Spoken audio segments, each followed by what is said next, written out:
All right, welcome back. We're going to talk about the Glock Watch again that we have right here. We've talked about it already in a couple episodes, but I had a chance to wear it now. So we'll talk about how the metal band works, at least with me, how it works. But first, one thing I want to talk about is this is still for sale on the Glock store, and it's already on eBay. Looking at eBay, let's go to it right now.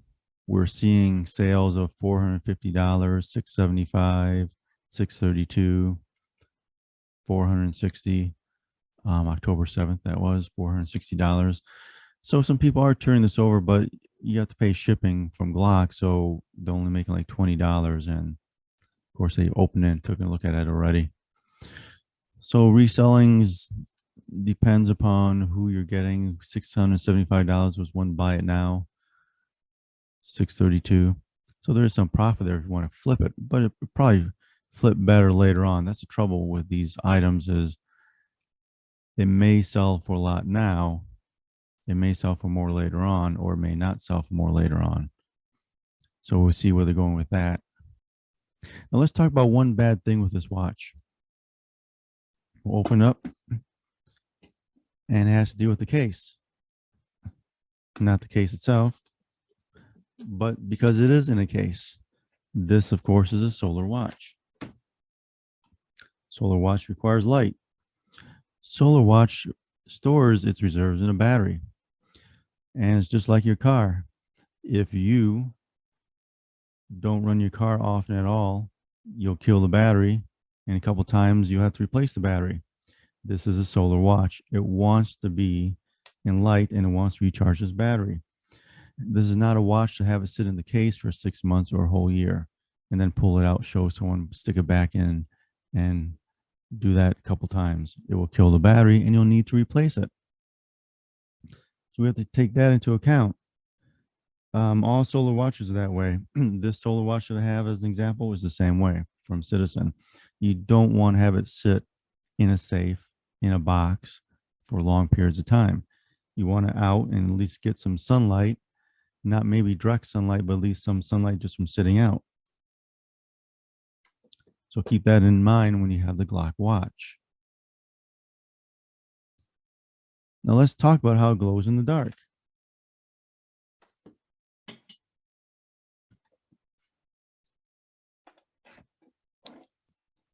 That's why I brought this with us.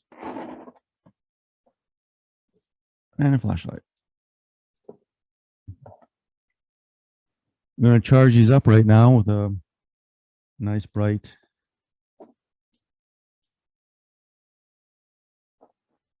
950 lumens light.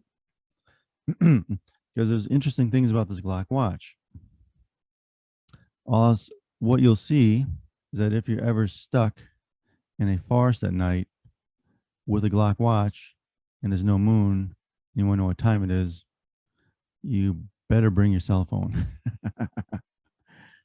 Remember, these watches have no backlighting, not like your tried and true Timex watches do. They have backlighting, and the batteries in these things tend to last. Well, this one's going on 8 years, 10 years now, maybe. But in a second, we're going to ditch the lights and go to, and we'll look at the watches in the dark. Let's switch cameras now. Now we're looking down on the watches. And we'll flip them around here. So we can see them better. We'll bring the camera down some more.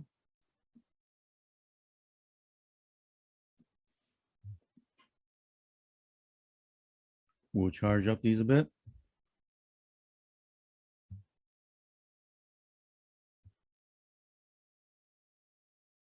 And this watch on the right-hand side, by the way, is a Citizen LT Chroma or something like that. It's the one that has a compass and an altimeter on it.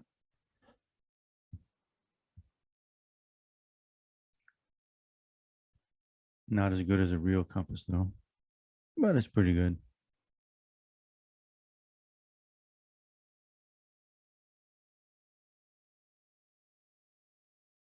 Okay, maybe it's recharged enough now. Let's take a look.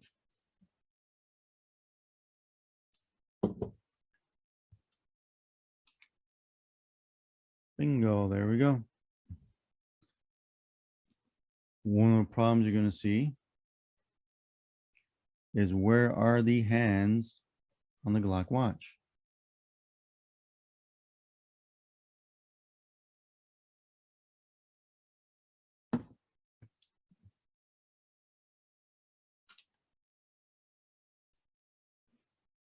You'll see the hands are there. If you take a close look at the hands, you'll see that they're really thin rectangles.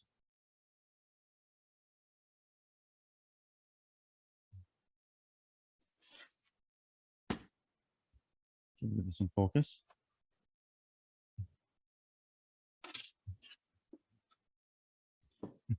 But I have some pictures here from earlier tests. I'm going to jump to that real quickly. What we see here are the two watches. The Citizen's on the left this time, Glock's on the right.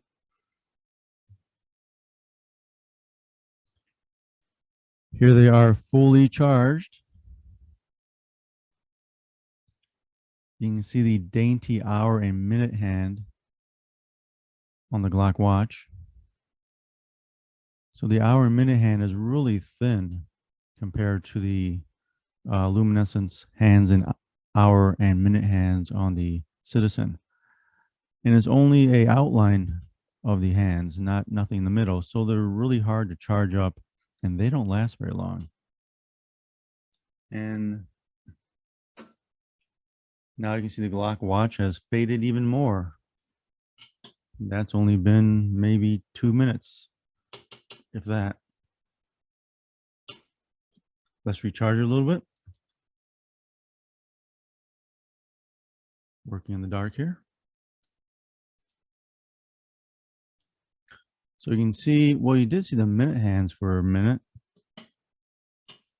I can see them from here ever so lightly. Let's see if we can pull it up a little bit closer.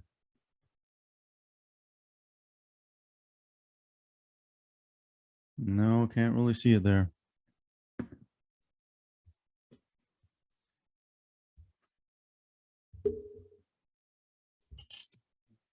Ooh. Bright lights. That comes to show us that the Glock watch is pretty nice, but if you're going to use that nighttime, it may not work very well for you at nighttime. Anyways, you got to remember that the Glock watch's titanium case has, I think, 6 complications, has 3 sub dials on it, the small dials on it. Has a date, of course, on the 4.5 hour position. Stopwatch, start, stop, reset. Of course, an hour a minute. So it's a pretty nice watch for the price, actually, when you look at luxury watches. There are a few issues. I'm going to go over that right now. I have a small wrist.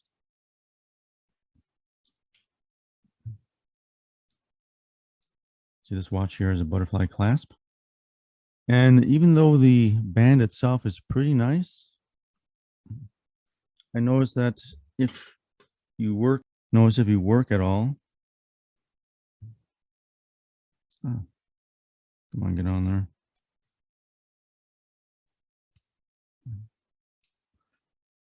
If you work at all, it sits on the wrist fairly nice. The pressure point for this is really on the watch head itself in the back of the wrist, at least for me. On my other watches, it tends to be on the sides. But I mentioned if your skin gets a little bit sweaty at all, this band tends to stick. At least for me, it just sticks right where it's at, and it's a little bit annoying. And the other part is as it goes down, as you're walking, it falls down. Since it's a thinner watch, the front tends to hit against the top of my wrist. And if you walk a lot, it tends to be annoying. But you get that with thinner watches. With thicker watches like this one, the crown itself is raised up a little bit more, and it doesn't really affect you at all. I've yet to try the rubber strap on it, and we'll see how that goes at some time. But I mean, if you're out there holding your Glock, in this case, I'm left or right-handed, either way, it doesn't really affect you at all. AR-15s, whatever, there's no problem. It's a nice watch for what it is. Has a metal band. It's a nice and smooth metal band. It doesn't catch at all. The band does kind of remind me of my Armortron, the latch. I think it's a Seiko. Seiko's other brands too. Other cheaper brands such as Loris, Alba, and Pulsar. I believe all three of those are Seiko brands. Cheaper brands. They also have those brands have titanium cases on some of them too, and solar ones. So Seiko is able to develop inexpensive watches with these features on them, multiple subdials and complexities on them. So if you're a Glock fanboy and you want a watch that works pretty good, though not at night, this is one for you. The hour and Minahan, as I mentioned, is a little bit hard to see because, as you saw on the close-up, it's really a rectangle with green luminescence surrounding it, and it's empty in between. Interesting design. So I mentioned, if we look at the hour hand, if you can see the hour hand, it's basically a rectangle, and the green on it is on the outside of the rectangle. And the inside is basically hollow. So it's just a rectangle, the minus rectangle too. So there's not much space there for the luminescence to charge and show at night. Matter of fact, none of the subdials in this example show it at night. Just the larger at the noon, 3, 6, and 9 o'clock are large filled in markers, but the 1, 2, and other marks, they're once again, they're outlines, and those lost charge fairly quickly. My preferred watch, it's another Citizens. So moon phase watch. Anyways, to add one more thing on this, I was told that the sapphire crystal top to this, they normally run or add between $75 and $150 to the price of a watch. So that's one of the reasons why it costs so much. If it was a mineral crystal, it probably would be drop $100 on the price of the watch, which would probably be a better price point for most people. But that's what we have. The Glock Watch, $400, is still available in the Glock store. So about a month and a half so far it's been on there. My serial number is basically 1100 and something. And I'm sure more have been gone. So there's only 3,500 out there. So do you want a Glock Watch or not? Leave your comments and questions below. I have 2 other parts of this that go over more about the sapphire crystal, more about some features and functions. I may have another one going over the other strap. It depends if I put it on myself or take it to a jeweler and have it done, because I do not have the tools for it just looking at it. I should read the instructions, I guess. I guess I'll do that first and see what happens. Anyways, thank you very much. Leave questions and comments below. We'll see you next time, and thank you for watching.